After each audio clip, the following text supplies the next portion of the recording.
Unpopular vote. PC liberals are the new social conservatives. Now, when I say that, people kind of go, what do you mean? Now, it's important to realize how I became a Democrat, because I was born in '86. So Bill Clinton was the first Democratic president that I really remember, first president really that I remember at all.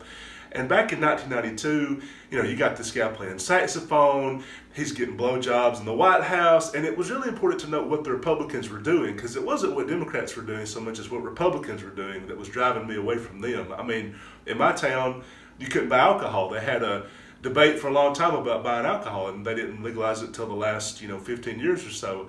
You couldn't buy lottery tickets in Alabama. You still can't. We're the last state in America that you can't buy lottery tickets. They had a sex toy ban at one time. People had to go all the way to Georgia to buy a sex toy.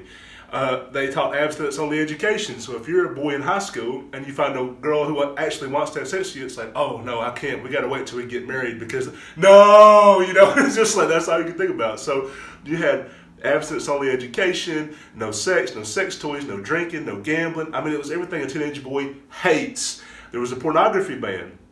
There was a ban on, not ban, but the violent video games. People said, oh, Doom and The Matrix and all these violent movies and video games, that's what caused Columbine. So after that happened, we had an ultra crackdown on that stuff. So really, you couldn't have been trying to drive young men away from a party any more than Republicans were doing at that time.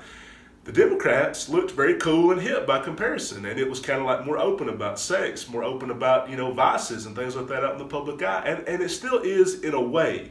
But what I've noticed is what I call the regressive left kind of shifting things to where now it's not so much about like no standards and no values and everybody can do whatever they want, so much as like, oh, we're going to put new values. We're going to replace the old ones with new ones. What do I mean by that? Used to be Republicans were all about, okay, we got to have prayer in school and the Ten Commandments in the courtroom, like forcing Christianity down your throat. Today, don't criticize Islam ever. Islam, which is even more restrictive and even more backwards and even more sexist. Oh, don't say that. Don't say that ever. Maybe they like wearing a burqa, Brody. A burqa sure looks comfortable. I wish I could wear a burqa. Cut the shit, okay? Used to be no Victoria's Secret pageants and no pornography. That's what Republicans used to say. Now liberals are saying that. Used to be Bill Clinton was a bad guy for getting a blowjob in the White House. Republicans used to want to impeach him over this, and Democrats were like, what's the big deal? This is ridiculous. Now Christian Gillibrand and a lot of leading Democrats are like, hey, he should have been impeached. I mean, used to be, that it was wrong for Republicans to say like, okay, women shouldn't be unclothed, they should dress a certain way, they should be this. Now liberals are saying the Victoria's Secret fashion show, that's not body positive, and if a woman is naked on TV, she should be 300 pounds, because that's the only way that we're all going to feel good about ourselves. So it's not really about like getting rid of societal values, it's about replacing them, from a skinny woman to a fat woman, from Christian to at least tolerating Islam in a way, that they never have asked anybody to tolerate a religion before. And I think a lot of the judgment that you see on social media is just completely symptomatic of social conservatism. That puritanical streak used to be Republicans, I don't like the way that they're doing this with the kids. What about the children? He said fuck in this video. That's terrible. That's terrible.